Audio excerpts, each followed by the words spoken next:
सम्मान।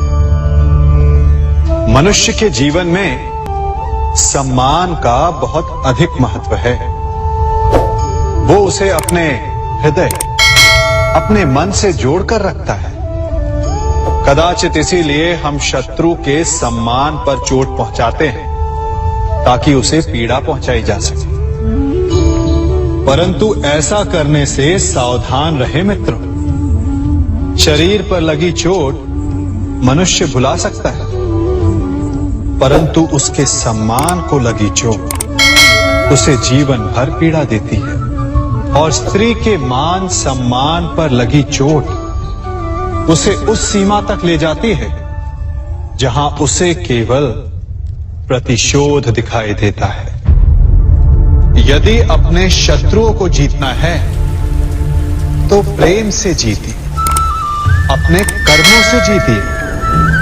उन्हें अनुभव करवाइए कि उनसे भूल हुई है। किसी के सम्मान को ऐसी चोट ना पहुंचाइए कि वो आपका नाश करने पर उतर आए। स्मरण रखिए, किसी का अपमान करके आपके हृदय को कदाचित थोड़ा संतोष आ जाए, परंतु उस अपमान से आप कई हृदयों को आघात पहुंचाते हैं और अपने लिए एक शत्रु और बढ़ा लेते हैं।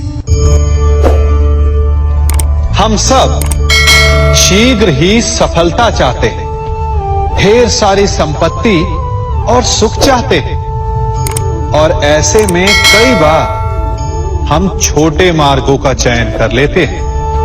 वो मार्ग जिनमें परिश्रम नहीं होता, जिनमें होता है तो केवल छल, कुटिलता और भाग्य का सहारा। जैसे कि जुआ। कोई जुए के खेल में धन लगाता है, कोई दांव लगाता है और ये भूल जाता है कि जुआ ऐसा दलदल है कि जिसमें एक बार गिरे तो सर्वनाश से पहले निकलना असंभव है। यदि आप जीते तो और जीतने की भूख बढ़ जाएगी, और यदि आप कुछ हार बैठे तो उसे पुनः पाने के लिए आप फिर से खेलेंगे। मनुष्य को ये आभास ही नहीं होता कि अपनी संपत्ति के साथ साथ वो अपनी मानवता, अपने संस्कार, अपना धर्म और अपना उत्तरदायित्व तक सभी जुए की भेंट चढ़ा देता है। इसलिए कुछ पाना है तो परिश्रम से पाओ। यदि कुछ जुए में जीता तो वो उतना शीघ्र ही खो दोगे, चूंकि उसे परिश्रम से पाया नहीं गया है, और उसकी रक्षा करने के लिए आपके मन में स्वाभाविक प्रयास भी नहीं होंगे। क्षमा बढ़न को चाहिए, छुट्टन को उत्पाद।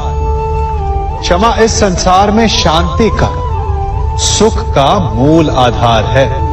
क्षमा आपके मन से प्रतिशोध और शत्रुता जैसे भावों को समाप्त करती है। परंतु क्या हर स्थान पर क्षमा आवश्यक है? क्या प्रत्येक का अपराध क्षमा करने के योग्य होता है? नहीं। कभी कभी उसे क्षमा करके हम उस व्यक्ति को और बड़ा अपराध करने की प्रेरणा देते हैं, और ऐसा ही अपराध है स्त्री का मान भंग करना, जिसमें क्षमा की कोई अवस्था नहीं। यदि सिंह भूल से गाय के बछड़े का अखेट कर ले तो उसे क्षमा किया जा सकता है, परंतु यदि वो नरभक्षी हो जाए तो उसके केवल दो स्थल होते हैं, या तो पिंजरा या फिर मृत्यु की गोद। कुछ परिस्थितियों में क्षमा के स्थान पर दंड देना आवश्यक होता है, क्योंकि ये दंड का भय ही है जो लोगों को वो अपराध करने से रोकता है। संसार में सबसे बड़ा क्या है? अभिमान और बाहुबल, या विश्वास और आस्था? निश्चित रूप से बाहुबल के महत्व को नकारा नहीं जा सकता। मनुष्य अपने बाहुबल से पर्वत को मैदान बना सकता है, सागर सुखा सकता है, मरुस्थल में नदियां बहा सकता है, परंतु बाहुबल को सहारा होता है विश्वास का। यदि मन में विश्वास ना हो तो बाहुबल किसी काम का नहीं। वो कौन सा बल है कि मोर आकाश की ओर ताकते हैं? वो विश्वास ही तो है जिसके कारण वर्षा होती है और दोनों की प्यास बुझती है। परंतु जब आपके बाहुबल का सामना धर्म के विश्वास से होता है तो बाहुबल हार जाता है और जीतता है विश्वास। विजय होती है आस्था की। यदि आप सत्य के मार्ग पर चल रहे हैं और आप अपने इष्ट में आस्था रखते हैं तो किसी भी पापी का बल आपका कुछ नहीं बिगाड़ सकता। कभी सोचा है हमारा जीवन भी उस रेत की घड़ी की भांति है?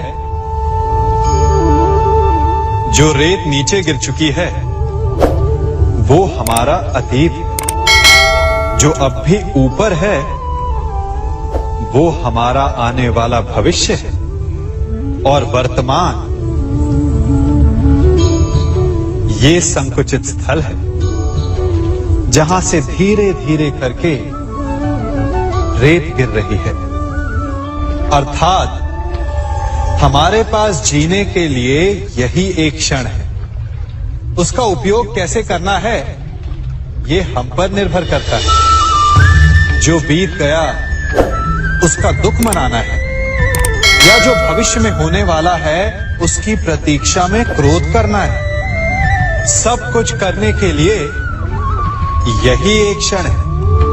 प्रसन्न रहना है तो उसके लिए भी यही एक पल है। प्रतीक्षा करते रहोगे तो ये पल भी भूतकाल में बदल जाएगा। इसलिए आनंद के लिए, परोपकार के लिए प्रतीक्षा ना कीजिए। आपके पास जो पल है उनका भरपूर सदुपयोग कीजिए, क्योंकि इस घड़ी को पलटकर आप फिर से समय अवश्य गिन सकते हैं, परंतु अपना बीता हुआ समय आप वापस नहीं लौटा पाएंगे।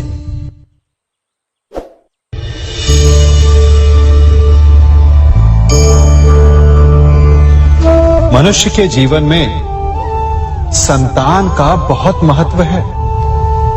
उस संतान के लिए वो कितने कष्ट सहता है, उसे पालता है, पोसता है, और यदि यही संतान संताप का कारण बन जाए तो क्या ये उसका दोष है? अधिकतर ये दोष हमारे लालन पालन का होता है। बचपन में बालक के हठ को मानकर हमें आनंद की अनुभूति अवश्य होती है, परंतु धीरे धीरे अपने बालक के हठ को मानकर उसके हठ के दास हो जाते हैं। एक हठी उद्दंड और असंस्कारी संतान उस सूखे वृक्ष के समान होती है कि यदि जिसमें आग लग जाए तो वो सारे वन को भस्म कर डाले। और स्मरण रहे, जब उसमें अग्नि लगती है तो सबसे पहले वो स्वयं के घर को ही भस्म करती है। इसलिए जब आवश्यकता हो तो अपनी संतान के हठ का विरोध करें, उसे रोके, क्योंकि यदि समय रहते ऐसा ना किया गया तो भविष्य में इस समस्या के परिणाम गंभीर हो सकते हैं। प्रतिज्ञा, वचन, ये सब मनुष्य ने समाज को सही दिशा में रखने के लिए बनाए हैं। वो मनुष्य ही क्या जिसके जीवन में नियम ना हो, जिनका वो पालन ना करे, परंतु समय के साथ चलने के लिए नियमों को बदलना भी आवश्यक होता है, क्योंकि ये आज का समय ही तो है जो बीत जाने के पश्चात इतिहास बन जाएगा। यदि आवश्यकता पड़ने पर नियम और प्रतिज्ञा भंग ना की जाए, समय की मांग के अनुरूप अपनी प्रतिक्रिया ना बदली जाए, तो इतिहास हमें कभी क्षमा नहीं करेगा। आवश्यकता पड़ने पर आपकी तोड़ी हुई एक प्रतिज्ञा, एक बंधन कभी कभी पूरे मानव इतिहास को बड़े विनाश से बचा सकता है। इसलिए नियम, प्रतिज्ञा, वचन कुछ नहीं, कुछ है तो केवल समय, जिसके अनुरूप चलने वाला ही सफल हो सकता है। कभी किसी पक्षी को घोंसले की नींव बनाते देखा है? अथक परिश्रम करके तिनका तिनका बिटोर कर वो पक्षी अपना घोंसला बनाता है, अपनी संतान के लिए एक सुरक्षित घर बनाता है।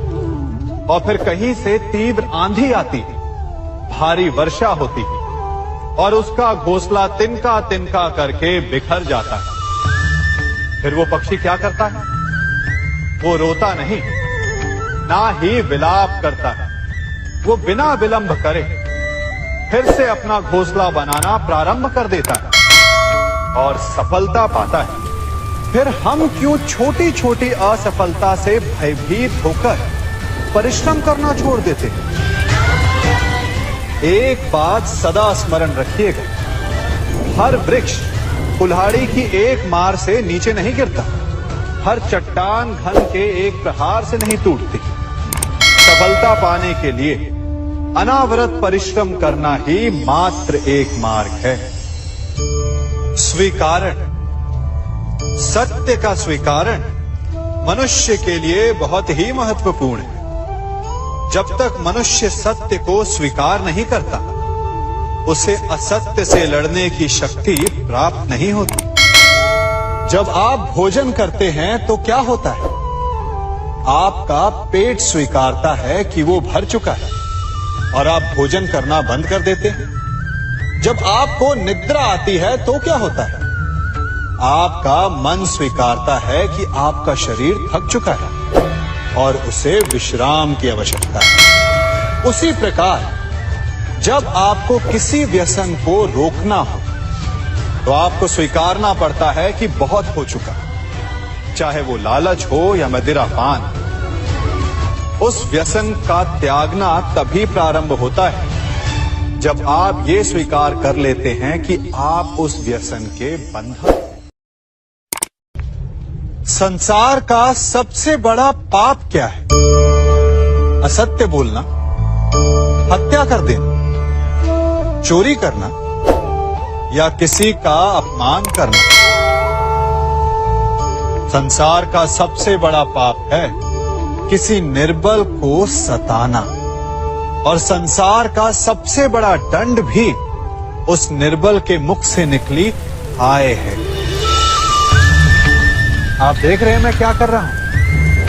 मैं लौह पिघला रहा हूं और ये लौह पिघलता है इस चमड़ी की बनी धूनकी से निकली हवा से। तनिक सोचिए, एक मृत पशु की खाल से बनी धूनकी इतने कठोर लोहे को भस्म कर सकती। ठीक उसी प्रकार आप चाहे जितने भी शक्तिशाली क्यों ना हो, यदि आपने किसी निर्दोष, किसी निर्बल को सताया तो उसके मन से निकली हाय और उसका श्राप आपके जीवन को भस्म कर सकता है। स्वर्ण, सज्जन पुरुष और परोपकारी मनुष्यों की गति एक समान होती है। यदि स्वर्ण टूट जाए तो उसे गर्म करो, ताप दो, पिघलकर वो फिर से जुड़ जाता है। ठीक उसी प्रकार मतभेद होने के पश्चात भी एक सज्जन पुरुष और महान